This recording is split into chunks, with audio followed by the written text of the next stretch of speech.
Great to have your company once again on NBL Now, a special edition that we have coming your way, particularly for fans of the New Zealand Breakers, because your number one man, the man that we fondly know as PJC, Parker Jackson Cartwright, has re-signed on a 2-year deal and is going to be an enormous face of the franchise going forward. And he joins us. Parker, welcome. Great to have you with us, mate. Thank you for having me. Appreciate it. What part of the world are we finding you in right now? You can find me in my home of Los Angeles, California, Sherman Oaks. If anybody knows out there, that's where I'm at. You haven't stopped, basically. You finished the season with the Breakers. You went straight to Lithuania, which we'll talk about that season very shortly. Is this the first chance you've had in a while to actually put your feet up and just rest the body a little bit? Yeah, you know how it is. This game it's pretty much all year round. Even if I stopped after that season in NBL, you're still working on something, right? But I've had time to breathe a little bit, be at home, and enjoy my family and my friends and all that good stuff. Let's talk about you re-signing. As I said off the top, it's enormous news. Basically, from the second that the season finished, Breakers fans have been sweating on your signature. Not only are you coming back, but you're coming back on a 2-year deal. Tell us about your thought process and why you've done it the way that you have. Yeah. I mean, it all happened really fast. I think a lot goes on behind the scenes that people don't know about nor see. And like I said, I've always been pretty adamant on how I feel about New Zealand as a country, as a city of Auckland, and as a club. I love being a breaker.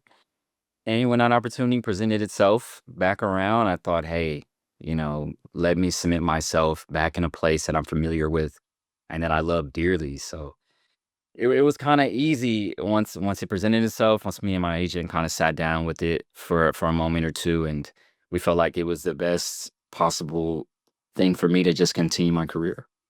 What is it about the Breakers that you love so much as an organization?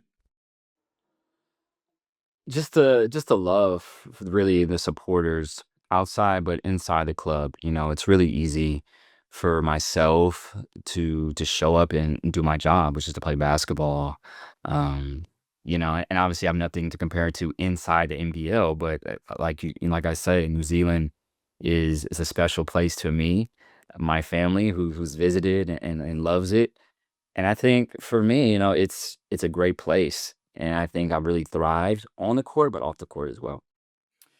We have been watching what many of us are calling a new era for the New Zealand Breakers. Back to Black is one of their marketing slogans coming into this season. But was that part of the attraction for you? No doubt you've spoken to the new ownership group and the new management as well to see that this organization might get a little bit of its identity back. No doubt. I mean, the longtime NBL supporters and fans know the history of New Zealand basketball and the Breakers, the pedigree, and just the tremendous honor that the New Zealand Breakers have played with for so long in this league. So, I think getting back to its roots and getting back to some familiarity within the club, within the country and the city, I think it's just going to bode well for everyone involved. And I'm really excited, because I haven't really been a part of the first becomings of the Breakers. So, just learning about it each and every day from guys like Dylan Boucher and Tom Abercrombie, those guys that know Breaker basketball has really been special for me. Are you expecting that you're going to be playing in front of even bigger crowds and even louder crowds than what you have before? Well, if that's the case, then it's going to be a great year. I mean, I think over my last 2 seasons with the Breakers, it's been great. The fans show up, they pack they can, they're loud and they're proud. So I think now that this new direction has surfaced, I think the fans are going to be really excited, and I think it'll work in our favor. We're chatting today with a look towards what's coming up, but I do just want to ask you briefly on last season in the sense that it started so well. You got to the FIBA break and you were top 3 in the competition and you were flying at that stage. And then it was a very different season after that and the FIBA break. How challenging was it for you? Very, very challenging. I think as a player, you show up with the mindset and intention to win basketball games, to play hard for your teammates, and do whatever it takes, right? So, what goes on behind the scenes is out of any of our control. I think we as a collective, players and so on and so forth, we just went out there to do our best. So, you can't put that on anything or any circumstance or situation. We as players had a decision to go out there and play the game. So whatever may have happened, you know, we as players have to take that on in some regard, but knowing that that's basketball, things happen, and regardless of anything, the year was that year, and we're looking forward. And I think we know you well enough now here in the league to know how competitive you are. It's one of the things that we love about you. Is that part of the drive for this season, knowing that what happened at the back end of last season for you and for the team is not what you want to be known as? 100%. New Zealand, and Breakers as a club and organization, I think we get undervalued maybe in the eye of some people and some fans, right? They don't always give us the respect. They don't always put us in those conversations of being a top team. So regardless of anything, we got to go out there and prove it each and every night.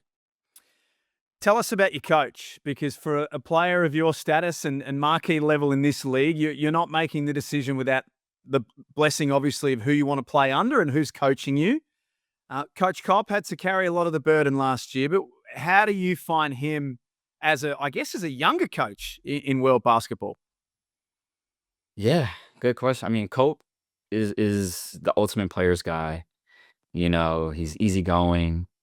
I think over last season, he had stretches where he really asserted himself as the voice and like really being his vision. He everybody wanted to see his vision, and it came out of him. And it wasn't laid back Cope that maybe was there at the beginning, right? And it was good for our team. And I think we kind of gained a great relationship as the year went on. And even now, I saw him maybe a week ago. So it's always fun talking to him. He knows the game, he loves it, and he loves being a head coach. So he's only going to continue to grow.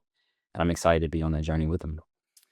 Your roster's coming together as we talk. There's still a couple of spots to be filled, which we're told will be pretty soon. At the other end of the scale, though, you play basketball for a long time. We've got a young guy like Kareem Lopez who's coming back as a second-year next star. He can't drive in most places around the world right now, but one thing this kid can do is properly hoop. Sure. How good could he be? What are you seeing that perhaps we don't see day in, day out? I mean, listen, he puts in the work, and he has a great support system. His dad's with him every day, um, just in his ear, giving him the right amount of support, but free reign for him to do things on his own. I mean, this is a grown man's game. He's in a grown man environment, and it really helped him just seeing guys like myself and, Sam Manenga show up every day, work balls to the wall, Matt Mooney. And I think being in that environment really helped him grow at a fast rate. And you saw from the beginning of the season to the middle and to the end, he just kept getting better and better. So I say sky's the limit for that kid, and I'm really excited to see how he just continues to grow. Do you think we're looking at, if we were to be talking this time next year and the draft's been, are we talking about a kid who could go top 10 in the draft next year? There's no doubt about it. I mean, like I said, he puts the work in, and he's not afraid to listen.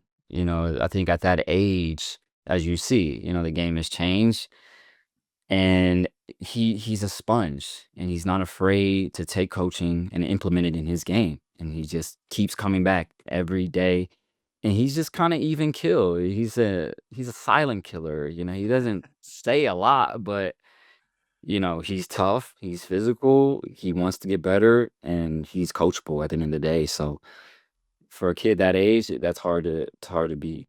The other one teammate I wanted to ask you about was someone that you just mentioned, Sam Menenga. His growth in the last 12 months has been really, really interesting. He goes to New Zealand, he finds a nice place with the Breakers. He goes overseas, has a really good season in Puerto Rico, then goes to Summer League and gets a gig with the Los Angeles Lakers. I mean, that this guy's one to watch, isn't he? He's a dog, man. Definitely one of our hardest workers from last season.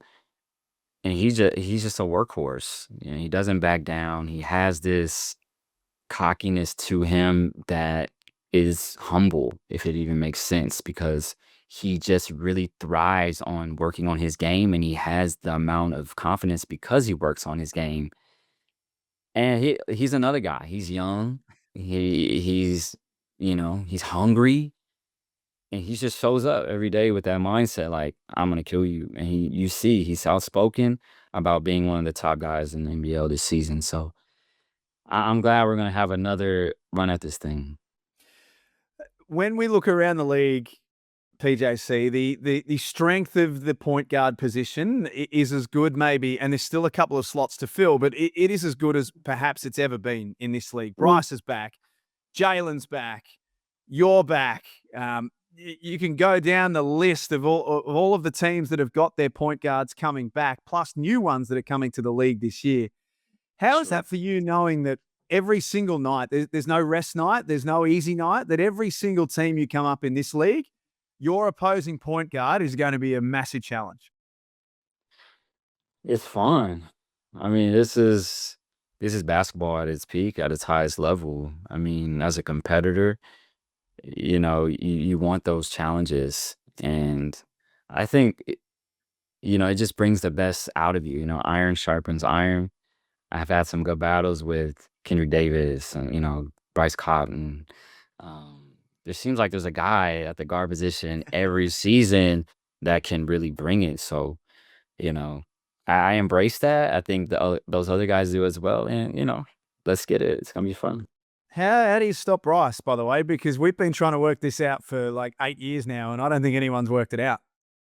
Hey, man, that guy. You think he's gonna slow down? He doesn't. You throw whatever at him, and that's just greatness, man. He's been doing it so long. He's put his work in. He's paid his dues, and that's the result of a guy that just puts everything to the game of basketball.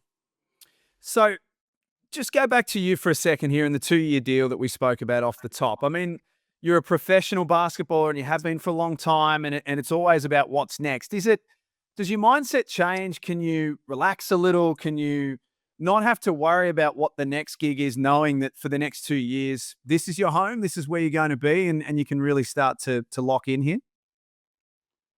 For sure, I'm very reluctant and blessed to have this, right? Because it's kind of unusual in this overseas Mm. business to be with a club this long. I mean, Bryce has done it, but that's very rare.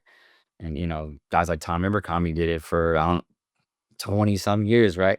So it's very rare. And I figured at this point in my career and in my life that it was just so well, on point with how my lifestyle is and where I want to play basketball. So I don't think there's any better match for myself and being a Kiwi per se. So I mean, I'm excited to be there for another 2 years for sure.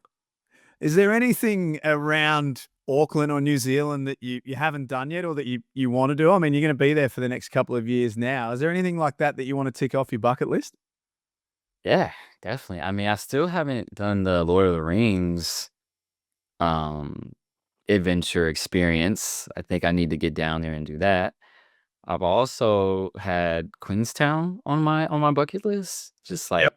need to get down there, I need to see it. I want to stay there and hang out. But I'm sure there's some other things, but it's like I always am rediscovering things in Auckland and New Zealand that just makes me feel full. So it's cool. Get the boys, if you get a weekend off or you get a chance, get to Rotorua if you haven't been to Rotorua already. The all of the the salt bars and the crystal bars and all that sort of stuff, amazing. Just don't wear good clothes because the smell, it never comes off. Those clothes are going to be ruined for life. All right, I note that. Thank you. Hey, PJC, we love you in this league. We love that you are, if I can say this, one competitive bastard who turns up night in, night out and gives 100% each and every time. It's what we love about you. It's very Australian, and it's why you found a great home here in the NBL. So delighted that you could come back, and thank you for spending a little bit of time with us today while you're having a bit of time off. Thank you for having me. See you soon. Parker Jackson Cartwright joining us on NBL Now. Don't forget, for all of the latest news, jump online at nbl.com.au and download the NBL app. We'll catch you next time.